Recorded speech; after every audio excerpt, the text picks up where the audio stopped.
ಇವರು ಮಂಗಳೂರಿನ ಪ್ರತಿಭೆ. ಸೌಂದರ್ಯಕ್ಕೆ ಇನ್ನೊಂದು ಹೆಸರು ಇವರು.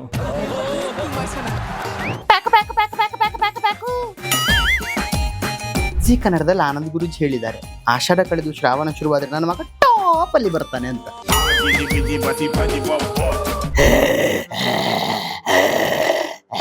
ಇಷ್ಟು ಹಲ್ಲು ತೋರಿಸುವಾಗ ಬೆಕ್ಕು ನಾಯಿ ಅಥವಾ ಒಂದು ಪ್ರಶ್ನೆ ಕೇಳ್ತದೆ, ಎಂತ ಗೊತ್ತುಂಟಾ? ನಿಮ್ಮ ಟೂತ್ ಪೇಸ್ಟ್ ನಲ್ಲಿ ಉಪ್ಪಿದೆ ಅಂತ. ಡ್ರಿಂಕ್ಸ್ ಮಾಡ್ತಿದ್ರು ಅವರು. ಡ್ರಿಂಕ್ಸ್ ಮಾಡಿದ್ರೆ ಮಾತಾಡ್ಸೋರು ಅತ್ತರಿಕ ಬಾಲೆ ಸೀತರ ಮಂಡೆ ಬರ ಅಂತ. ಅಂದ್ರೆ ಅವ್ರು ಏನ್ ಮಾತಾಡ್ತಾರೆ ಗೊತ್ತಾಗಲ್ಲ. ಅತ್ತರಿಕ ಬಾರೆ ಸೀತರ ಮಂಡೆ ಬರ ಶುರುವಾರ ಅಂತ ಹಂಗೆ ಕುಸ್ಕುಸ್ ಅಂತ ಅವರನ್ನ ಎಲ್ಲರಲ್ಲಿ ಕುಸ್ಕುಮಮ್ಮ ಅಂತ ಕರೀತಿದ್ದೆ. ಅಂದ್ರೆ ಹೇಗೆ ಹೇಳ್ತಾರಲ್ಲ, ಒಂದೊಂದ್ಸಲ ಸಾಹಸ ದೋಷದಿಂದ ಹಾಳಾಗ್ತಾರೆ, ಆ ತರನ ಇರುತ್ತೆ ಮನೆಯವರಿಗೆ ಹೊರಗಡೆ ಎಲ್ಲ. ಅಂದ್ರೆ ಆದ್ರೂ ಮಗ ಮೊದ್ಲೇ ಹಾಳಾಗಿದೆ ಅಂತ ಏ ಇಲ್ಲಪ್ಪ, ಅವ್ನು ಈಗ್ಲೂ ಒಳ್ಳೆ.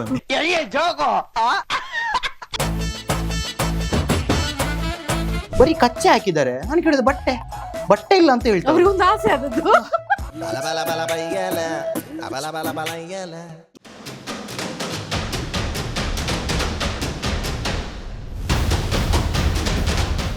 ಹಾಯ್ ಹಲೋ ನಮಸ್ಕಾರ ವೀಕ್ಷಕರೇ, ನೀವು ನೋಡ್ತಾ ಇದ್ದೀರಾ ಬಿಯಾಂಡ್ ಲಿಮಿಟ್ಸ್. ನಾನು ತೇಜಸ್ವಿನಿ. ಇವತ್ತು ನಮ್ಮ ಪಾಡ್ಕಾಸ್ಟ್ ಅಲ್ಲಿ ಯಾರಿದ್ದಾರೆ ಅಂತ ಹೇಳೋದಕ್ಕಿಂತ ಮುಂಚೆ ಒಂದು ವಿಷಯ ನಾನು ಹೇಳಲೇಬೇಕು. ಯಾರನ್ನಾದ್ರೂ ಒಬ್ರನ್ನ ಅಳಿಸ್ತೀವಿ ಅಂತ ಫಿಕ್ಸ್ ಆದ್ರೆ ಆಬ್ವಿಯಸ್ಲಿ ಅಳಿಸ್ಬೋದು ಅಂತ ಅನ್ಕೊಳ್ತೀನಿ. ಬಟ್ ನಗ್ಸೋದಿದೆಯಲ್ಲ, ತುಂಬಾ ಕಷ್ಟ ಕೆಲಸ. ಬಟ್ ಈ ವ್ಯಕ್ತಿ ಪಕ್ಕದಲ್ಲಿ ಕೂತಿರೋಂಥ ವ್ಯಕ್ತಿನ ನೋಡಿದ್ರೆ ಸೈಡ್ ಆ್ಯಂಗಲ್ ಅಲ್ಲಿ ಹಿಂಗೆ ನಗು ಪಾಸ್ ಆಗದೆ ಯಾರಿಗೂ ಇರೋದೇ ಇಲ್ಲ. ಸೊ ಹಾಗಾದ್ರೆ ನಾನು ಯಾವ ವ್ಯಕ್ತಿ ಬಗ್ಗೆ ಹೇಳ್ತಾ ಇದ್ದೀನಿ? ಇವರು ಮಂಗಳೂರಿನ ಪ್ರತಿಭೆ. ಕಾಮಿಡಿ ಕಿಲಾಡಿ ಮುಖಾಂತರ ಫಿಗರ್ ಅಂದರೆ ಹಿಂಗಿರ್ಬೇಕಪ್ಪ, ಹುಡುಗಿ ಅಂದರೆ ಹಿಂಗಿರ್ಬೇಕಪ್ಪ ಅಂತ ಎಲ್ರಿಗೂ ಅನಿಸುವಂಥ ಒಂದು ಗೆಟಪ್ಪಲ್ಲಿ ಕಾಣಿಸ್ಕೊಂಡಂತಹ ಒಂದು ವಿಭಿನ್ನವಾದ ಪ್ರತಿಭೆ ನಮ್ಮ ಜೊತೆ ಇದ್ದಾರೆ. ಸೊ ಇಷ್ಟೆಲ್ಲ ನಾನು ಹೇಳಿದ್ಮೇಲೆ ಆಬ್ವಿಯಸ್ಲಿ ಯಾರು ಅಂತ ನಿಮ್ಗೆ ಗೊತ್ತಾಗಿರುತ್ತೆ. ಸೊ ನಮ್ಮ ಜೊತೆ ಇವತ್ತು ಬಂಗುಡೆ ಭೂತಾಯಿ ಅಂತ ಮಾರ್ಕೊಂಡು ಕಾಮಿಡಿ ಕಿಲಾಡಿಗೆ ಎಂಟ್ರಿ ಕೊಟ್ಟಂತಹ ಹಿತೇಶ್ ಅವರಿದ್ದಾರೆ. ಬನ್ನಿ ಕಾರ್ಯಕ್ರಮಕ್ಕೆ ಅವ್ರನ್ನ ಆತ್ಮೀಯವಾಗಿ ಸ್ವಾಗತಿಸೋಣ. ವೆಲ್ಕಮ್. ಧನ್ಯವಾದ. ಹೇಗಿದ್ದೀರಾ? ನೋಡಿ ಹೀಗೇನಿದ್ದೀನಿ. ಸ್ಟಾರ್ಟಿಂಗ್ ಫಿಗರ್ ಹೇಳಿದ್ರು, ಈಗ ಇಲ್ಲ, ಈಗ ಒಳ್ಳೆ ಶುಗರ್ ಬಂದವರಾಗಿದ್ದೇನೆ. ಅದೇ ಬೇಜಾರು ಆಕ್ಚುಲಿ. ಹಂಗೆ ಇರ್ತಿದ್ರೆ ಇಲ್ಲ ಬೆಸ್ಟ್ ಇತ್ತು. ಬಟ್ ಏನ್ ಹೇಳುದು, ಟೈಮ್ ಅಲ್ವಾ, ಟೈಮ್ ಜನ ಚೇಂಜ್ ಕೇಳ್ತಾರೆ, ಏನು ಹಾಗೆ ಇದ್ದೀರಾ ಅಂತ. ಅದಕ್ಕೀಗ ಸ್ವಲ್ಪ ಚೇಂಜ್ ಆಗಿರೋದು. ಆದ್ರೂ ಝೀರೋ ಫಿಗರ್ ಇದೆಯಲ್ಲ, ಹೌದು. ಹೇಗ್ ಮೇಂಟೈನ್ ಮಾಡ್ತಾ ಇದ್ರಿ? ಸೀಕ್ರೆಟ್ ಏನಿತ್ತು ಆ ಟೈಮ್? ಏನು ಸೀಕ್ರೆಟ್ ಇರ್ಲಿಲ್ಲ. ಫಸ್ಟ್ ಇಲ್ಲಿ ಬಂದಾಗ ಫುಡ್ ಹಿಡಿಸ್ತಿರ್ಲಿಲ್ಲ. ವೈಟ್ ರೈಸ್ ಸಾಂಬಾರಲ್ಲಿ ಇಷ್ಟ ಆಗ್ತಿರ್ಲಿಲ್ಲ, ಅದು ಲೈಟ್ ಆಗಿ ತಿಂತಿದ್ವಿ. ಅದಕ್ಕೆ ಹಾಗೆ ಇದ್ವಿ. ಊರಿಂದ ಬರುವಾಗ ಹೇಗಿದ್ದು ಹಾಗೆ ಝೀರೋ ಇದ್ವಿ. ಊರಲ್ಲಿ ಟ್ರೈ ಮಾಡಿರ್ಲಿಲ್ವಾ ಲೇಡಿ ಗೆಟಪ್? ಹಾಗಾದ್ರೆ ಇಲ್ಲ, ಆಕ್ಚುಲಿ ಅದು ಇನ್ನೊಂದು ಹೇಳ್ಬೇಕಂತ ಹೇಳಿದ್ರೆ, ಲೇಡಿ ಗೆಟಪ್ ಇಲ್ಲಿ ನಾನು ಹಾಕಿದ್ದು ಕೊನೆಗೆ ಇಲ್ಲಿ ಕಂಟಿನ್ಯೂಸ್. ಊರಲ್ಲಿ ಒಂದ್ಸಲ ಹಾಕಿದ್ದು ಯಾವ ಗೊತ್ತಾ ನನ್ಗೆ, ಆಮೇಲೆ ನೆನಪಾಗಿರೋದು. ಸ್ಟಾರ್ಟಿಂಗ್ ನಮ್ಮ ಸ್ಕೂಲ್ ಡೇಸ್ ಅಲ್ಲಿ 6th 7th ಅಲ್ಲಿ ನಾನು ಆವಾಗ ಸಿಂಗರ್. ಪ್ರತಿಭಾ ಕಾರಂಜಿಗೆ ಹೋದಾಗ ಕೋಲಾಟಕ್ಕೆ ಹಾಡು ಹಾಡ್ತಿದ್ದೆ ನಾನು. ಸಣ್ಣ ಮಕ್ಕಳ ಕೋಲಾಟದಲ್ಲಿ ಒಬ್ಳು ಹುಡುಗಿ ಜ್ವರ ಅಂತ ಬರ್ಲಿಲ್ಲ. ನಮ್ಗೆ ಸೇವಂತಿ ಟೀಚರ್ ಅಂತಿದ್ರು. ಅವ್ರು ಏನ್ ಮಾಡಿದ್ರು, ನಿನ್ಗೆ ಕೋಲಾಟದ ಸ್ಟೆಪ್ ಎಲ್ಲ ಗೊತ್ತಲ್ಲ ಅಂತ ನನ್ನ ಹಿಂದೆ ಕರ್ಕೊಂಡೋಗಿ ತಲೆಗೆ ಒಂದು ಬ್ಲಾಕ್ ಬಟ್ಟೆ ಕಟ್ಟಿಂಗೆ ಸೂಡಿ ಹಾಕಿ ಕೋಲಾಟದಲ್ಲಿ ಕುಣಿಸಿದ್ದಾರೆ ಹುಡುಗಿರ ಹಿಂದೆಯಿಂದ. ನಾನು ಕುಣಿದಿದ್ದೇನೆ. ಮಲ್ಲಿಗೆ ಅವಾಗ್ಲೇ ಟೀಚರಿಗೆ ಗೊತ್ತಿತ್ತು. ಅದೇ ನನ್ಗೆ ಗೊತ್ತಿರ್ಲಿಲ್ಲ. ಅದು ಹೀಗೆಲ್ಲ ನೆನಪಾಗತ್ತೆ. ಅವಾಗ ಕುಣಿಸಿದ್ರು. ಬಟ್ ನಾನು ಅನ್ಕೊಂಡಿದ್ದೆ ಯಾರಿಗೂ ಗೊತ್ತಾಗ್ಲಿಲ್ಲ ಅಂತ. ಕೋಲಾಟ ಆದ್ಮೇಲೆ ಮಕ್ಕಳೆಲ್ಲ ಬಂದ್ ಮಾಡಿ, ಇವ ಅಲ್ಲ ಹುಡುಗಿಯರು ಹಿಂದೆ ಕೋಲಾಟದಲ್ಲಿ ಹುಡುಗಿ ವೇಷ ಹಾಕಿ ಕುಣಿದದು ಅಂತೆಲ್ಲ ಹೇಳ್ತಿದ್ರು.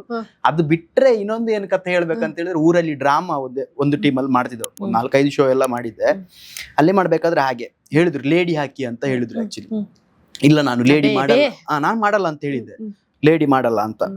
ಅದಾದ್ಮೇಲೆ ಆ ಡ್ರಾಮಾದಿಂದ ನಾನು ಡ್ರಾಪ್ ಆದ ತಕ್ಷಣ ಒಂದೇ ವೀಕ್ ಅಲ್ಲಿ ನಾನು ಕಾಮಿಡಿ ಕಿಲಾಡಿಗೆ ಆಡಿಷನ್ ಸೆಲೆಕ್ಟ್ ಆಗಿ ಮತ್ತೆ ಈ ಕಡೆ ಬಂದಿರುವಂತದ್ದು. ಮತ್ತೆ ಲೇಡಿ ಮಾಡ್ತೇನೆ ಅಂತ ಅನ್ಕೊಂಡಿರ್ಲಿಲ್ಲ. ಬಟ್ ಏನ್ ಮಾಡೋದು ಹೇಳಿ, ಒಂದೊಂದ್ಸಲ ಈ ತರ ಇದ್ದದ್ದು ವರ್ಕ್ ಆಗಿಲ್ಲ ಅಂದ್ರೆ ಬೇರೆ ತರ ವರ್ಕ್ ಮಾಡಕ್ಕಾದ್ರೂ ಟ್ರೈ ಮಾಡ್ಬೇಕು ಅಂತ. ವರ್ಕ್ ಆಗಿಲ್ಲ ಅಂತ ನಿಮ್ಗೆ ಅನ್ಸಿತ್ತಾ? ಅನ್ಸಿತ್ತು. ಯಾಕಂತ ಹೇಳಿದ್ರೆ ಸ್ಟಾರ್ಟಿಂಗ್ ಬಂದಾಗ ಪ್ಯಾಕ್ ಮಾಡಿದ್ದೆ. ಪ್ಯಾಕ್ ಒಳ್ಳೆ ಹಿಟ್ ಆಯ್ತು ಎಲ್ಲ ಕಡೆ. ಇದು ಯಾರು ಗೊತ್ತಿಲ್ಲದವರೆಲ್ಲ ಕೇಳಿಕ್ ಶುರು ಮಾಡಿದ್ರು. ವೈರಲ್ ಆಯ್ತು ಪ್ಯಾಕ್. ಸೆಕೆಂಡ್ ವೀಕ್ ಹೋದೆ. ಸೆಕೆಂಡ್ ವೀಕ್ ಶೋದಲ್ಲಿ ಸ್ವಲ್ಪ ಯಾಕೋ ನನ್ಗೆ ಪಾರ್ಟ್ನರ್ಗಳು ಸ್ವಲ್ಪ ಹಾಗೆ ವೀಕ್ ಇತ್ತು. ಅವ್ರ ಜೊತೆ ನಾವು ಮರ್ಜ್ ಆಗಿ ಹೋಗ್ತಿದ್ವಾ. ಪ್ರತಿ ವಾರ 4 ಡೇಂಜರ್ ಝೋನ್. ನಾನು ಪ್ರತಿ ವಾರ ಮಾಸ್ಟರ್ ಸರ್ ಕೇಳೋದು, ಪ್ಯಾಕು ಏನು ಅಂತ ಹೇಳಿದಾಗ ನಾನು ಬ್ಯಾಗ್ ಪ್ಯಾಕ್ ರೆಡಿ ಮಾಡಿದ್ದೇನೆ ಅಂತ ಹೇಳ್ತಿದ್ದೆ. ಕೊನೆಗೆ ಒಂದ್ ದಿವಸ 4 ಡೇಂಜರ್ ಝೋನ್ ಹೋದೆ. ಎಲ್ಲ ಆದ್ಮೇಲೆ ಕೊನೆಗೆ ಒಂದ್ ದಿವಸ ಲೇಡಿ ಕೊಟ್ರು. ಹೆಣ್ಮಕ್ಳೇ ಸ್ಟ್ರಾಂಗ್ ಗುರು ಹಂಗೆ. ಬಟ್ ಅದು ಬರ್ದದ್ದು ನಮ್ ಗಂಡು ಮಕ್ಳೇ, ತೊಂದ್ರೆ ಇಲ್ಲ ಬಿಡಿ, ಆಯ್ತಾ? ಅಲ್ಲೂ ಬೇಕು. ಹಾಗೆ ಲೇಡಿ ಹಾಕಿದವನು ಮತ್ತೆ ಡೇಂಜರ್ ಝೋನ್ ಕಡೆ ತಿರುಗಿ ನೋಡ್ಲಿಲ್ಲ. ಫಿನಾಲ್ ಅಲ್ಲಿ ಪ್ರೈಸ್ ತಗೊಂಡದ್ದು ಲೇಡಿ ಗೆಟಪ್ ಅಲ್ಲಿ. ಸೂಪರ್ ಅಲ್ಲ, ಅದೊಂದು ಜರ್ನಿ ಚೆನ್ನಾಗಿ. ಜರ್ನಿ ಚೆನ್ನಾಗಿ. ಇವಾಗ ನನಗೆ ಆಕ್ಚುಲಿ ಪ್ರೋಗ್ರಾಮ್ ಸ್ಟಾರ್ಟ್ ಮಾಡೋದಕ್ಕಿಂತ ಮುಂಚೆ ಆಕ್ಚುಲಿ ಆಬ್ವಿಯಸ್ಲಿ ಸ್ಟಾರ್ಟ್ ಮಾಡಿದ್ವಿ, ಇದು ಸ್ಟಾರ್ಟ್ ಅಂತ ಯಾರಿಗೂ ಗೊತ್ತಾಗಿಲ್ಲ ಪ್ರಾರ್ಥನೆ ಅಷ್ಟೇ. ಏನಾದ್ರು ಹೇಳ್ಬೇಕಾ? ಪ್ರಾರ್ಥನೆ ಪ್ರಯುಕ್ತ ಸೊ ಫಿಶ್ ಮಾರುವಾಗ ಓಕೆ, ಬೆಕ್ಕು ಅದೊಂದು ಬೇಕು. ಸಿಗ್ನೇಚರ್ ಸೌಂಡ್ ಅಲ್ಲ? ಎಸ್.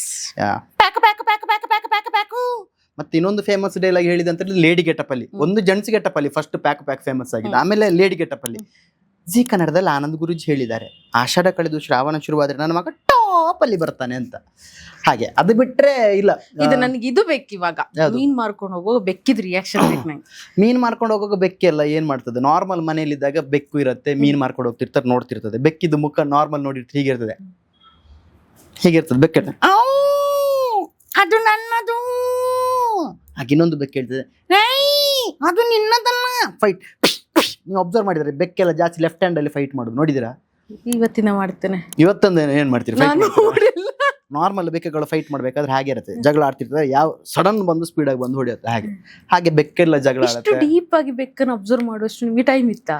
ಹಾ, ಮನೇಲೆಲ್ಲ ಬೆಕ್ಕಿರತ್ತೆ ಅಲ್ವಾ? ಓಕೆ. ಈಗ ನೋಡಿ, ಈಗ ನಾವು ಕರೆಕ್ಟ್ ಬೆಕ್ಕನ್ನು ಅಬ್ಸರ್ವ್ ಮಾಡಿ, ನೀವೀಗ ಹೇಳಿದ್ರಲ್ಲ ಈಗ ಅಬ್ಸರ್ವ್ ಮಾಡ್ತೇನೆ. ಇದೇನ್ ನೋಡಿ, ಮೊದ್ಲೆಲ್ಲ ನಮ್ಮ ಹತ್ರ ಮೊಬೈಲ್ ಇಲ್ಲ, ಏನಿಲ್ಲ. ಶಾಲೆ ಬಿಟ್ಟು ಮನೆಗೆ ಬಂದು ಏನಾದ್ರು ತಿಂದ ಹೀಗೆ ಮನೆಯ ಸುತ್ತಮುತ್ತನೇ ಆಟ ಆಡೋದಲ್ವ, ಆವಾಗ ಬೆಕ್ಕುಗಳು ಜಗಳ ಆಡತ್ತೆ, ನಾಯಿಗಳು ಜಗಳ ಆಡತ್ತೆ. ಅದನ್ನೇ ಫನ್ನಿಯಾಗಿ ಮಾಡಿ ಮಾಡಿ ನೋಡಿರೋಂಥದ್ದು. ಈಗ ಬೆಕ್ಕು ಮತ್ತೆ ನಾಯಿ, ಬೆಕ್ಕು ಮತ್ತೆ ನಾಯಿ ಅಂದ್ರೆ ಹೇಗೆ ಮಾಡ್ತದೆ? ನಾಯಿ ನಾರ್ಮಲ್ ಮಾತಾಡಿದ್ರೆ ಹೇಗೆ ಅಂತ ಹೇಳಿದ್ರೆ, ನಾಯಿಯನ್ನೀಗ ಕಟ್ಟಿ ಹಾಕಿದ್ರೆ ಅದಕ್ಕೆ ಮೀನ್ ತಿನ್ನು ಅಂತ ಆಸೆ ಆಗ್ತದೆ. ನಾಯಿ ಹೇಳುದು, ಏಯ್ ಈಗ ಮರೆಯ ನಾನು ಬಿಟ್ಟು ಬಿಟ್ಟು ಬಿಡು, ಒಂದು ಸಲ ಬಿಡು ಮಾರ್ರೆ, ಒಂದು ಮೀನ್ ತಿಂತಾನೆ. ಹೀಗೆ ಹೀಗೆ ಆಗ್ಬೇಕಾದ್ರೆ ನಾಯಿ ಮತ್ತು ಬೆಕ್ಕಳು ಜಗಳ ಮಾಡೋದು ಅಂತ ಹೇಳಿದ್ರೆ, ಬೆಕ್ಕು ನಾರ್ಮಲಿ ಅದೇ ಫೈಟ್ ಮಾಡೋದು, ಆ ತರ ಮಾಡೋದು. ನಾಯಿ ಜಗಳ ಮಾಡಿದ್ರೆ ಹೀಗೆ ಫಸ್ಟ್ ನಾಯಿ ಅವತ್ತು ಹಲ್ಲು ತೋರಿಸಿ ಜಗಳ ಮಾಡೋದು ನೋಡಿದ್ರೆ, ಅಬ್ಸರ್ವ್ ಮಾಡಿ. ಇದು ಅಬ್ಸರ್ವ್ ಮಾಡಿಲ್ಲಲ್ಲ, ಇನ್ಮೇಲಿಂದ ಮಾಡಿ. ನಾಯಿ ಜಗಳ ಮಾಡ್ಬೇಕಾದ್ರೆ ಏನ್ ಗೊತ್ತಾ, ಅದು ತರ ಸ್ಮೈಲಿ ಫೇಸ್ ತರ ಬರುತ್ತೆ. ಈ ಹಲ್ಲು ಎಕ್ಸ್ಟ್ರಾ ಹಲ್ಲಿದೆ ಅಲ್ಲ, ಇಲ್ಲಿ ಕಾಣಿಸ್ತದೆ, ಹೀಗೆ ಮಾಡ್ತದೆ. ಇಷ್ಟು ಹಲ್ಲು ತೋರಿಸುವಾಗ ಬೆಕ್ಕು ನಾಯಿ ಹತ್ರ ಒಂದು ಪ್ರಶ್ನೆ ಕೇಳ್ತದೆ, ಎಂತ ಗೊತ್ತುಂಟಾ? ನಿಮ್ಮ ಟೂತ್ ಪೇಸ್ಟ್ ನಲ್ಲಿ ಉಪ್ಪಿದೆ ಅಂತ. ಹಾಗೆ ಹಾಗೆ ತೋರಿಸಿ ಜಗಳ ಮಾಡ್ತದೆ.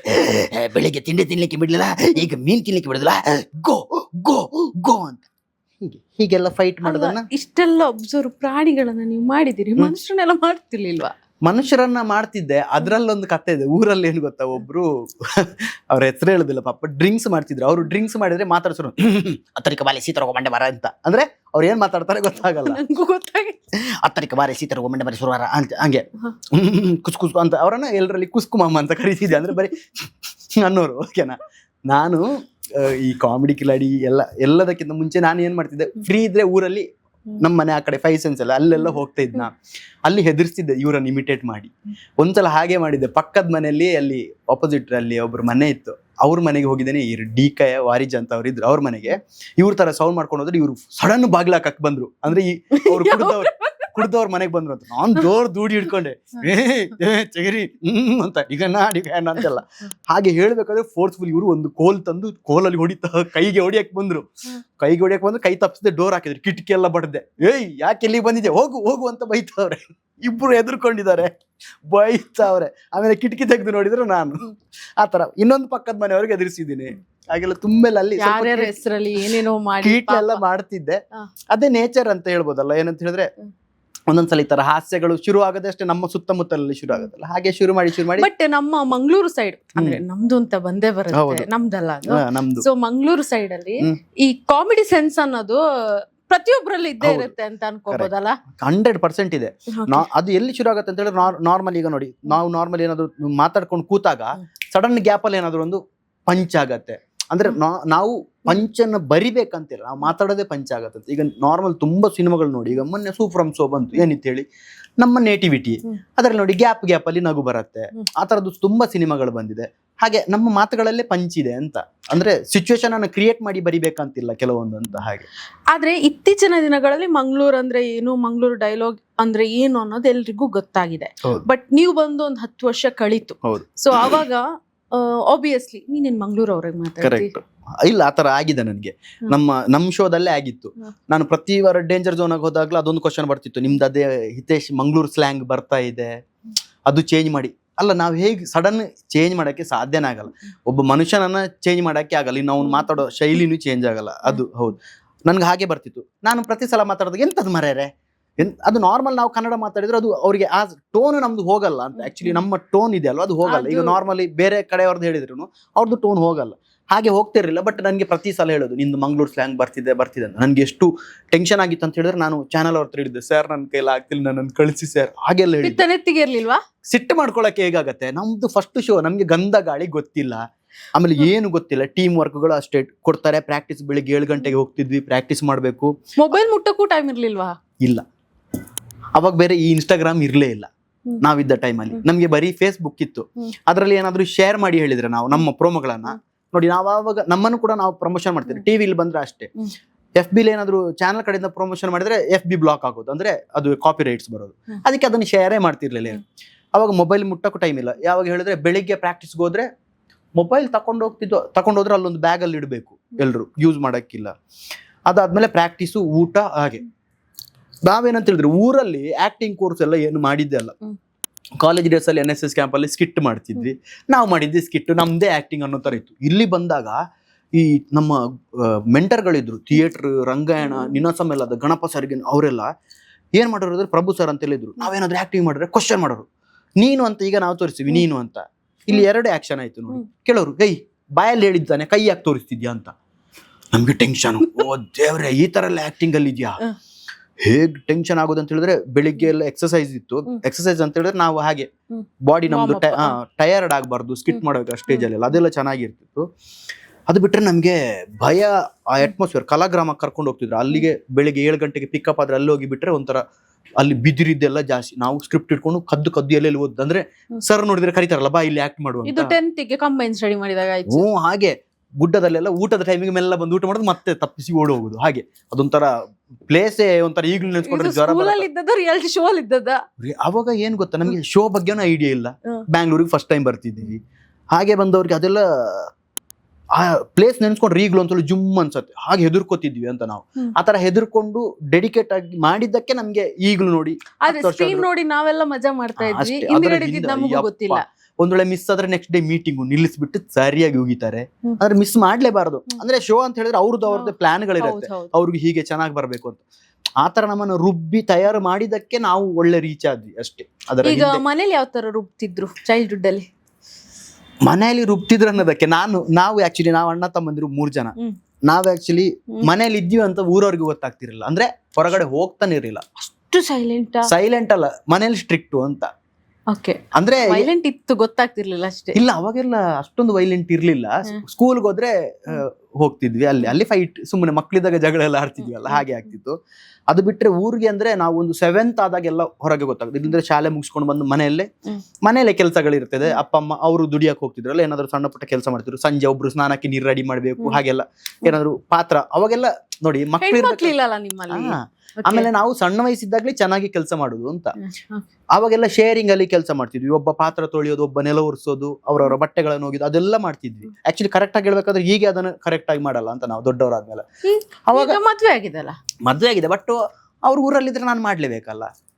ಈಗಲೂ ನಾನೇ ಮಾಡೋದು, ಅದೆಲ್ಲ ತೊಂದರೆ ಇಲ್ಲ. ಮದ್ವೆ ಆದ್ರೂ ಬ್ಯಾಚುಲರ್. ಎಸ್, ಹಾಗಾಗಿ ಅನುಭವಗಳೆಲ್ಲ ಇದೆ ಅಲ್ವಾ, ಎಕ್ಸ್ಪೀರಿಯನ್ಸ್ಗಳೆಲ್ಲ, ಅದೆಲ್ಲ ಈಗಲೂ ವರ್ಕ್ ಆಗತ್ತೆ ಅಂತ. ಬಟ್ ಕೆಲಸ ಎಲ್ಲ ಮನೆ ಕೆಲಸನೂ ಮಾಡ್ತಿದ್ವಿ. ಬಟ್ ಸ್ಟ್ರಿಕ್ಟ್ ಆಗಿ ನೋಡ್ಕೊಳ್ಳೋರು ಯಾಕಂತ ಹೇಳಿದ್ರೆ ಹೊರಗಡೆ ಹೋಗಿ ಮಕ್ಕಳು ಹಾಳಾಗಬಾರ್ದು ಅನ್ನೋಂಥ ಉದ್ದೇಶ ಒಂದು ಪೇರೆಂಟ್ಸ್ಗೆ. ಮತ್ತೆ ಸ್ಟ್ರಿಕ್ಟ್ ಮಾಡಿ ಏನು ಇದು ಜೈಲಲ್ಲಿ ಹಾಕಿದ ತರ ಇಲ್ಲ, ಫ್ರೀ ಬಿಡ್ತಿದ್ರು. ಆದ್ರೆ ಅವಾಗೆಲ್ಲ ಹಾಗೆ ಟಿವಿ ಇರ್ಲಿಲ್ಲ ನಮ್ಗೆ. ನಾವೇನ್ ಮಾಡೋದು ಗೊತ್ತಾ, ನಮ್ಮ ಮನೇಲಾಗ ಗೇರು ಬೀಜ ಇದಿತ್ತು ಒಂದು ಸ್ವಲ್ಪ. ಅದು ಕೆಲಸ ನಮ್ಗೆ ಡೈಲಿ ಸ್ಕೂಲ್ ಮುಗಿಸ್ಕೊಂಡು ಬಂದು ಗೇರ್ ಬೀಜ ಹಾಕಬೇಕು. ನಾವೇನ್ ಮಾಡೋದು, ಶನಿವಾರ ಮಧ್ಯಾಹ್ನ ನಂತರ ಶಾಲೆಯಿಂದ ಬೇಗ ಬಂದು ಗೇರ್ ಬೀಜ ಅಮ್ಮ ಮೀಟಿಂಗ್ ಹೋಗ್ತಾರೆ ಮಧ್ಯಾಹ್ನ ನಂತರ ಒಂದು 12-1 ಗಂಟೆಗೆ. ಅದು ನಮ್ಗೆ ಕರೆಕ್ಟ್ ಟೈಮ್. ಅಪ್ಪ ಕೆಲ್ಸಕ್ಕೆ ಹೋಗಿರ್ತಾರೆ, ಬಕೆಟ್ ಇಟ್ಕೊಂಡು ಹೋಗೋದು ಗೇರ್ ಬೀಜ ಹಾಕಂದ್ರೆ. ಕೆಳಗಡೆ ಹೋದ್ರೆ ನಮ್ದು ಮಣ್ಣಿನ ದಂಡೆ, ಅದ್ರಿಗೆ ಸ್ವಲ್ಪ ಗ್ಯಾಪ್, ಅದ್ರಿಗೆ ಜಂಪ್ ಮಾಡಿ ಪಕ್ಕದಲ್ಲಿ ಹೋದ್ರೆ ಅಂಗಡಿ ಇದೆ ನಮ್ಮ ಮನೆ ಆಪೋಸಿಟ್ ಅಲ್ಲಿ, ಅಲ್ಲಿ ಮಾತ್ರ ಟಿವಿ ಇರೋದು. ಎಲ್ಲರೂ ಅಲ್ಲಿ ಟಿವಿ ನೋಡಕ್ ಬರ್ತಿದ್ರು. ಅವಾಗ ಟಿವಿ ಕಡಿಮೆ, ಅಲ್ಲೊಂದು 2 ಮನೆಯಲ್ಲ 3 ಮನೆಯಲ್ಲಿ ಇತ್ತು ಅಷ್ಟೇ. ನಾವು ಹೋಗೋದು, ಅಮ್ಮ ಮೀಟಿಂಗ್ ಹೋದ್ರಂತ ಹಿಂಗ್ ಇಣ್ಕೋದು ರೋಡ್ ಸೈಡ್. ಅಲ್ಲಿ ಅವ್ರ ತಲೆ ಆ ಕಡೆ ಪಾಸ್ ಆಯ್ತು ಹೇಳಿದ್ರೆ ಇಲ್ಲಿ ತಲೆ ಪಾಸ್ ಆಯ್ತು, ಕಂಪೌಂಡ್ ಜಂಪ್ ಆಗಿ ನಿಂತ್ಕೊಂಡು ನೋಡುದು. ಆಮೇಲೆ ನೋಡ್ತಾ ಇರ್ತೀವಿ, ಫಿಲ್ಮ್ ನೋಡ್ತಾ ಇರ್ತೀವಿ. 4:15 ಆಯ್ತು ಬಂದ್ರೆ ಶುರು ಮಾಡ್ತೀವಿ. ಹೀಗೆ ಫಿಲ್ಮ್ ನೋಡ್ತಾ ಇರ್ತೀವ, ಆ ಕಾರ್ನರ್ ಅಲ್ಲಿ ತಲೆ ಕಾಣಿಸ್ತಂದ್ರೆ ಮತ್ತೆ ಜಂಪ್ ಮಾಡಿ ಬೈತಾ ಇದ್ರ ಟಿವಿ ನೋಡಕ್ ಹೋದ್ರೆ. ಹೊರಗಡೆ ಎಲ್ಲ ಹೋಗಕ್ಕೆ ರಿಸ್ಟ್ರಿಕ್ಷನ್ ಆತರ, ಅಂದ್ರೆ ಹೋಗ್ಬೇಡಿ ಅಂತ. ಬೇರೆ ಹೇಳ್ತಾರಲ್ಲ ಒಂದೊಂದ್ಸಲ ಸಾಹಸ ದೋಷದಿಂದ ಹಾಳಾಗ್ತಾರೆ ಅಂತ, ಆ ತರ ಇರುತ್ತೆ ಮನೆಯವರಿಗೆ. ಹೊರಗಡೆ ಎಲ್ಲ ಅಂದ್ರೆ ಆದ್ರೂ ಮಗ ಮುದ್ದೆ ಹಾಳಾಗಿದೆ ಅಂತ ಇಲ್ಲಪ್ಪ, ನಾನು ಈಗ್ಲೂ ಒಳ್ಳೆಯವನು. ಆ ತರ ಇತ್ತು. ಬಟ್ ಅದು ಆ ಟೈಮ್ಗಳು ಚಂದ ಇತ್ತು ಅಂತ. ಡೈಲಿ ಟಿವಿ ನೋಡಕ್ ಹೋಗ್ತಿರಲಿಲ್ಲ. ಆಮೇಲೆ ತಂದೆನೆ ಟಿವಿ ನೋಡಕ್ ಕರ್ಕೊಂಡು ಹೋಗ್ತಿದ್ರು. ಏನ್ ಹೇಳಿದ್ರೆ ಇದು ಹನುಮಂತ್ ಅಂತ ಒಂದು ಸ್ಟೋರಿ ಬರೋದು ಈ ಏಷ್ಯಾನೆಟ್ ಮಲಯಾಳಂ ಅಲ್ಲಿ ಬರ್ತಿದ್ದು ಅದ್ರಲ್ಲಿ. ಮತ್ತೆ ಆ ತರದ್ದೆಲ್ಲ ಅಯ್ಯಪ್ಪ ದೇವ್ರದ್ದೊಂದು ಬರುತ್ತಿತ್ತು, ಗುರುವಾಯೂರಪ್ಪ ಅಂತ ಏನೋ ಬರ್ತಿತ್ತು. ಅದನ್ನೆಲ್ಲ ನೋಡಿ ಇನ್ಸ್ಪಿರೇಷನ್ ಇಂದ ಈಗ ನಿಮ್ಮನ್ನ ನಾವು ಮೈಥಾಲಜಿ ಕರೆಕ್ಟ್ ಮೈಥಾಲಜಿ ಅಂದ್ರೆ ಆಗಲ್ಲ, ಒಂದು ಡಿಫ್ರೆಂಟ್ ಹಿತೇಶ್ ಅವರನ್ನ ಆ ತರ ಒಂದು ನೋಡ್ಬೋದಾ ಅನ್ನೋ ತರ ಇರುವಂತ ಗೆಟಪ್. ಇದು ಹೇಗ್ ಬಂತು ಆಪರ್ಚುನಿಟಿ ಅದಕ್ಕೆ? ಅಂದ್ರೆ ನಾನು ಸುವರ್ಣದಲ್ಲಿ ಶೋಗಳೆಲ್ಲ ತುಂಬಾ ಮಾಡಿದೆ. ಅದ್ರಲ್ಲಿ ನಂತರ ಉದೌದ ರೇಣುಕ ಯಲ್ಲಮ್ಮ ಅಂತ ಸೀರಿಯಲ್ ಬಂತು. ಅದರಲ್ಲಿ ಯಲ್ಲಮ್ಮ ಒಂದು ಮಾವನ ಕ್ಯಾರೆಕ್ಟರ್ ಮಾಡಿದೆ. ಅದಾದ್ರೆ ಕಾಸ್ಟ್ಯೂಮ್ ಸ್ವಲ್ಪ ಹಾಗೆ ಇರುತ್ತೆ ಹಳ್ಳಿಯವ್ರ ತರ, ಬಟ್ ಕುಡುಕನ್ ಪಾರ್ಟ್ ಇತ್ತು ಅದ್ರಲ್ಲಿ. ಅಲ್ಲಿಂದ ಇನ್ಸ್ಪಿರೇಷನ್ ಎಲ್ಲಿದ್ದು? ಊರಿದ್ದು ಬಾಗ್ಲು ಕರೆಕ್ಟ್. ಅದು ಇರ್ಬೋದು. ಇಲ್ಲ ಇನ್ನೊಂದು, ನಾನು ಇಲ್ಲಿ ಆಕ್ಚುಲಿ ಕಾಮಿಡಿ ಕಿಲಾಡಿಯಲ್ಲಿ ಬಂದ್ಮೇಲೆ ಕುಡುಕಂದು ನಾನು ಒಂದ್ಸಲನೂ ಮಾಡಿಲ್ಲ. ಬಟ್ ಊರಲ್ಲಿ NSS ಕ್ಯಾಂಪ್ ಅಲ್ಲಿ ಆಗಿರ್ಬೋದು, ಎಲ್ಲಿ ಸ್ಕಿಟ್ ಮಾಡಿದ್ರೆ ನಾನು ಕುಡುಕಂದೇ ಹೈಯೆಸ್ಟ್ ಮಾಡ್ತಿದ್ದು. ಅದು ಇಲ್ಲಿ ಮಾಡಿಲ್ಲ. ಅದು ಎರಡು ಡೈಲಾಗ್. ಈಗ ಹೆಂಡತಿ ಮನೇಲಿ ಡೋರ್ ಹಾಕಿದ್ದಾರೆ, ಬಾಗ್ಲೇ ತೆಗಿತಾ ಇಲ್ಲ, ಏನ್ ಹೆಂಗ್ ಬಾಗ್ಲು ತೆಗಿಸ್ತೀರಾ? ನನ್ನ ಮನೆಗೆ ಹೋಗ್ತೇನೆ. ಹೆಂಡತಿ ಯಾರ್ದು ಮತ್ತೆ ಮನೆ ಒಳಗಡೆ ಇರುದು? ಹೆಂಡತಿ ಮನೆಗೆ ಹೋಗಿರ್ತೀರ ಹೇಳಿದಲ್ವ ನೀವು? ಹೆಂಡತಿ ಮನೇಲಿ ಇರ್ತಾರೆ. ಇಲ್ಲ ಈಗ ಅದು ಗ್ರಿಪ್ ಹೋಗಿದಂತೆ. ಯಾಕೊತ್ತ ನಾನು ಕಾಮಿಡಿ ಕಿಲಾಡಿಲಿ ಮಾಡಿಲ್ಲ. ಯಾಕೊತ್ತ ನನಗೆ ಅನ್ಸೋದು ನಾನು ಮಾಡಿದ್ರೆ ಕರೆಕ್ಟ್ ಬರತ್ತಾ ಬರಲ್ವ ಅನ್ನೋ ಕ್ವಶನ್ಗಳು ಇತ್ತು. ಅದಕ್ಕೆ ನಾನಾಗಿ ಕೂಡ ಕೇಳಿಲ್ಲ, ಸರ್ ನಾನು ಕುಡುಕಂದು ಮಾಡ್ತೇನೆ ಹಾಗೆ ಎಲ್ಲ ಅಂತ. ಅದೇ ಎಲ್ಲ ಮೊದಲು ಅಂದ್ರೆ ಬಿಡ್ತಿರ್ಲಿಲ್ಲ ಹಾಕೊಂಡ್ಬರ್ಲಿಕ್ಕೂ. ಅದೆಲ್ಲ ಅಭ್ಯಾಸ ಇಲ್ಲ ಅಲ್ವಾ? ನಿಜ ನಿಜ ಇಲ್ಲ. ನಮ್ಮ ಮನೆಯಲ್ಲೂ ಏನು ಫಂಕ್ಷನ್ ಆದ್ರೂ ಅದೆಲ್ಲ ಇಲ್ಲ. ನಮ್ಮ ಅಪ್ಪನಿಲ್ಲ, ಯಾರು ಇಲ್ಲ. ನಾವು ಹಾಗೆ ಆ ಸ್ಟ್ರಿಕ್ಟ್ನೆಸ್ ಈಗ್ಲೂ ಇದೆ. ಇದೆ. ಎಲ್ಲಿಯಾದ್ರೂ ಸಿಕ್ಕಿದ್ರೆ, ಎಲ್ಲಿಯಾದ್ರೂ ನಾನು ನೋಡಿದ್ರೆ ವೈರಲ್ ಮಾಡ್ತೀರಾ? ಈ ಪ್ರೋಗ್ರಾಮ್ ಮಧ್ಯದಲ್ಲಿ ಅದನ್ನು ಪೋಸ್ಟ್ ಮಾಡಿ ವೈರಲ್ ಮಾಡೋದಲ್ಲ. ಇಲ್ಲ ಆತರ ಎಲ್ಲ ಇಲ್ಲ. ನಾವು ಓನ್ಲಿ ನೀರು, ಕೋಲ್ಡ್ ಡ್ರಿಂಕ್ಸ್, ಜ್ಯೂಸ್, ಹಾಲು, ಮೊಸರು ಆತರ ಕುಡಿಯೋರು. ಆತರ ಅದು ಕ್ಯಾರೆಕ್ಟರ್ ಅದ್ರಲ್ಲಿ ಸಿಕ್ತು. ನಂಬಲೇಬೇಕಿದ್ದು. ಅದು ಬಿಟ್ರೆ ಅಲ್ಲಿ ಮಾಡಿದ್ರಿಂದ ಮತ್ತೆ ಸರ್ ಹೇಳಿದ್ರು ಮೊನ್ನೆ ಕಾಲ್ ಮಾಡಿ, ದೇವಿ ಮಹಾತ್ಮೆ ಅಂತ ಬರ್ತಾ ಇದೆ, ರೇಣುಕ ಯಲ್ಲಮ್ಮ ನಡೀತಾ ಇದೆ. ಅದ್ರಲ್ಲಿ ಈಗ ಟ್ರ್ಯಾಕ್ ಚೇಂಜ್ ಆಗಿದೆ, ಮಕ್ಕಳು ದೊಡ್ಡವರಾಗಿ ಅದೇ ಕಥೆ ಹೋಗ್ತಿದೆ. ಮೊನ್ನೆ ಕಾಲ್ ಮಾಡಿ ಕೇಳಿದ್ರು, ಒಂದು ಲುಕ್ ಟೆಸ್ಟ್ ಮಾಡ್ತೀರಾ ದೇವಿ ಮಹಾತ್ಮೆಯಲ್ಲಿ ಒಂದು ಕ್ಯಾರೆಕ್ಟರ್ ಇದೆ ಅಂತ. ಆಯ್ತು ಅಂತ ಹೋದಾಗ ನನ್ಗೆ ಅಲ್ಲಿ ಕೊಟ್ಟಿರೋದು ಯಾವ್ದೋ ಮಹಾರಾಣಿ ಅವ್ರದ್ದು ತಮ್ಮನ ಕ್ಯಾರೆಕ್ಟರ್, ಫುಲ್ ಡ್ರೆಸ್ ಕೊಟ್ಟಿದಾರೆಲ್ಲ ಹೇಳಿದ್ರು. ಅಂದ್ರೆ ಸ್ವಲ್ಪ ಅದು ಕಾಮಿಡಿ ಆಗಿರತ್ತೆ ಕ್ಯಾರೆಕ್ಟರ್ ಅಂತ ಹೇಳಿದ್ರು. ಅಲ್ಲಿ ಲುಕ್ ಟೆಸ್ಟ್ ಕೊಟ್ಟು ಮೊನ್ನೆ ಶೂಟಿಂಗ್ ಬನ್ನಿ ಅಂತ ಕರೆದ್ರೆ ಬರೀ ಕಚ್ಚೆ ಹಾಕಿದ್ದಾರೆ. ನಾನು ಕೇಳಿದೆ ಬಟ್ಟೆ ಇಲ್ಲ ಅಂತ ಹೇಳ್ತಾರೆ. ಎಂತ ಯಾರಿಗ್ ಗೊತ್ತು, ಬೇರ್ ಬಾಡಿ ಅಂತ ಹೇಳ್ತಾರೆ. ಆಮೇಲೆ ಹೇಳಿದ್ರು ಸರ್ ಇಲ್ಲ ಸ್ವಲ್ಪ ದಪ್ಪ ಆಗಿದೆ, ಮೊದ್ಲೇ ಹೊಟ್ಟೆ ಎಲ್ಲ ಕಾಣಿಸುತ್ತೆ ಅಂತ. ಆಮೇಲೆ ಈ ಮುತ್ತಿನ ಮಣಿಗಳ ತರದೆಲ್ಲ ಕೊಟ್ರು, ಆಯ್ತು. ಬಟ್ ಇನ್ನೊಂದು ನಾನು ಅದೇ ಹೇಳೋದು, ನಾವು ನಾರ್ಮಲ್ ಮಾಡೋದಕ್ಕಿಂತಲೂ ಮೈತ ಮಾಡೋದಿದ್ದಲ್ಲ. ಅಲ್ಲಿ ಶಬ್ದಗಳನ್ನ ಏನು ಮಹಾರಾಣಿ ಅವರೇ ಏನು ಆತರ ನೋಡುತ್ತಿದ್ದೀರಿ, ನಾರ್ಮಲ್ ಶಬ್ದಗಳನ್ನ ಹೇಳುವಾಗಿಲ್ಲ, ನಾರ್ಮಲ್ ಆಗಿ ಏನ್ ಹಾಗೆ ನೋಡ್ತಿದ್ದೀರಿ ಅಂತ ಕೇಳ್ಬೋದಲ್ಲ. ಈ ತರ ಅಲ್ಲಿ ನನ್ಗೇನಾಯ್ತು ಹೇಳಿದ್ರೆ, ನಂದು ಸ್ವಲ್ಪ ಫಸ್ಟ್ ಡೇ ನಾನು ಹೋದಾಗ ಸ್ಕ್ರಿಪ್ಟ್ಗಳನ್ನು ಸೀರಿಯಸ್ ಆಗಿ ಓದಿ ರೆಡಿ ಆಗಿದ್ದೆ. ಡೈರೆಕ್ಟರ್ ಹೇಳಿದ್ರು ನಮ್ಗೆ, ಎಲ್ಲ ಮೊದಲು ಅವರೇ ಇದ್ರು ಡೈರೆಕ್ಟ್ರು ಸರ್. ಅವ್ರು ಏನ್ ಹೇಳಿದ್ರು, ಹಿತೇಶ್ ಅವರೇ ತಗೊಳ್ಳಿ, ಆರಾಮಾಗಿ ತಗೊಳ್ಳಿ ಅಂತಂದ್ರು. ಆಮೇಲೆ ನಾನಲ್ಲಿ ಕಾಮಿಡಿ ಶುರು ಮಾಡಿದ್ನ. ಅವಾಗಿಂದ ಈಗ ಗ್ರಿಪ್ ಹೋಯ್ತು. ಬಟ್ ನಿಮ್ಗೆ ಈಗಲೂ ಟೆಲಿಕಾಸ್ಟ್ ಶುರು ಆಗಿದೆ 9:45. ಬಟ್ ನೋಡಿದ್ರೆ ನಗು ಬರುತ್ತೆ. ಅಲ್ಲಿ ನಾನು ನಾರ್ಮಲ್ ಹಿತೇಶ್ ಆಗಿ ಮಾತಾಡಿದಾಗ ಅನ್ಸುತ್ತೆ ಅಂತ. ಅಲ್ಲಿ ಗೆಟಪ್ ಮಾತ್ರ ಡೈಲಾಗ್ ಹೇಳುದು ಬೇಡ, ಗೆಟಪ್ ನೋಡಿನೇ ನಗು ಕಂಟ್ರೋಲ್ ಆಗಿಲ್ಲ ಇದೆ. ಹಾಗಾಗಿ ಅದು ಹಾಗೆ ಈಗ ಜರ್ನಿ ಹೋಗ್ತಾ ಇದೆ, ನಡೀತಾ ಇದೆ. ನನಗೆ ಈಗ ಈ ಫೀಲ್ಡ್ ಅಲ್ಲೇ ನಾನು ಊಟ ಮಾಡೋದು ಅಂತ ಹೇಳಿದ್ರೆ, ಈ ಫೀಲ್ಡ್ ಅಲ್ಲಿ ನಾನು ಅರ್ನಿಂಗ್ಸೇ ಮಾಡಿದ್ರೆ ಊಟ ಹೇಗೆ ಮಾಡ್ತಾರೆ ಅಂತ ಅವ್ರಿಗೊಂದು ಕಣಿಕರ ಇರ್ತಿರ್ಲಿಲ್ಲ. ಇವ ಪಾಪ ಬೇಡ, ಇವಂದ ಆ ಥರ ಎಲ್ಲ ಆ ಸೀನ್ಗಳೆಲ್ಲ ಅಂತ. ಅದೇ ನಾವಾದ್ರೆ ಅವಳ ಬೇಡ ಅಂತ.